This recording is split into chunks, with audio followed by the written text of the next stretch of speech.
जय भारत, जय संविधान। आज जी देशातली स्थिती झालेली आहे, सगळीकडे जनता आक्रमक झालेली आहे ईव्हीएमला घेऊन। पण या विषयावर मोदी जी समोर येत नाही किंवा बीजेपीतले कुठलेच नेते काही त्यावर संभाष्य करत नाही, तर हा खूप मोठा प्रश्न लोकांसमोर उभा झालेला आहे।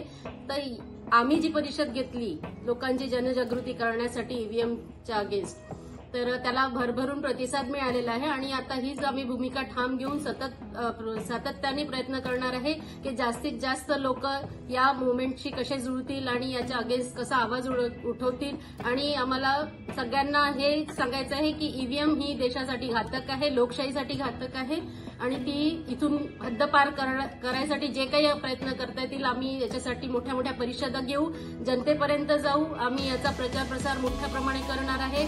याच्यासाठी आम्ही मार्च काढू आणि जितक्या जास्त परिषदा आम्हाला घेता येतील तेवढ्या आम्ही घेऊ आणि जनजागृती करून ईव्हीएम हटाओ देश बचाओ हा नारा मी सगळ्या जनतेला देणार आहे।